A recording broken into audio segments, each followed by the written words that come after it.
আসসালামু আলাইকুম প্রিয় বন্ধুরা, সবাই কেমন আছেন? আলহামদুলিল্লাহ, আমি তো গ্রামের বাড়িতে এসেছি, সবাই বুঝতেই পারছেন। আর গ্রামের বাড়িতে এসে আমি সত্যি অনেক ব্যস্ত হয়ে গেছি গ্রামের পরিবেশের সাথে, একদমই অ্যাক্টিভ থাকতে পারছি না পেজে।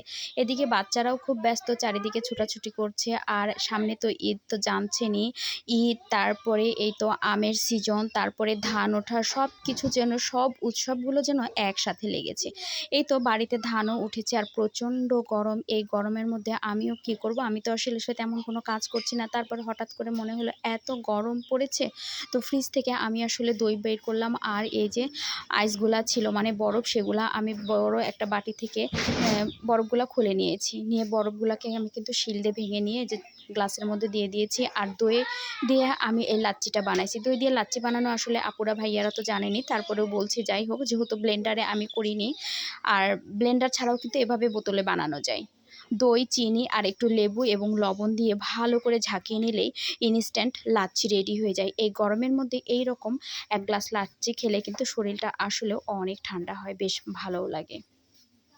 আমিও লাচ্ছিটা খেতে খেতে এই তো মাঠে চলে আসলাম, মানে সরি, মানে পুকুর পাড়ে চলে আসলাম।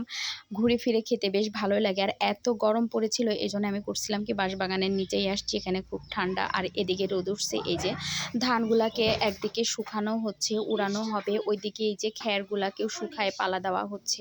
এই খ্যারগুলাকে কিন্তু সারা বছর সংরক্ষণ করা হবে। আর এখানে ধান ভিজিয়ে রেখেছে, সিদ্ধ করে চাল তৈরি করা হবে। গ্রামের মানুষরা অনেক ব্যস্ত। আমি আবার জাম খেতে চাইলাম, তো আমার বোন আমার জন্য, যাই দেখেন, জামগুলা নিয়ে আসলো। শহরে তো আমি এইরকম ভালো জাম পাই না, সেই ছোটোবেলাতেই খাইছি। আজকে আমাকে জাম খাওয়ার কথা জিজ্ঞেস করা মাত্রই পাড়া থেকে যায় জামগুলা নিয়ে আসছে। জামগুলা ভর্তা করে খাবো, আপনাদেরকে কিন্তু ডাকলাম, সবাই চলে আসবেন। তো আমার মেয়েও তো, সবাই আসলে জাম খাইতে চলে আসছি, সবাই একসাথে খাবো। তো প্রিয় বন্ধুরা, সবাই ভালো থাকবেন। আর সবাই কিন্তু এই ব্যস্ততার সময়টা সবাই একটু সময় দিবেন আমাকে। এটা কিন্তু একটা খুদি জাম, এই জামটা অনেক মিষ্টি, ওই জামের থেকে এই জামটার টেস্ট একটু বেশি। এই তো গরুর ঘর, এই গরুর ঘরে কিন্তু মশারি দিয়ে পুরো ঘরটাকে ঢেকে দেওয়া হয়েছে। মশারি টাঙিয়ে শোয়া বেশ ব্যস্ত।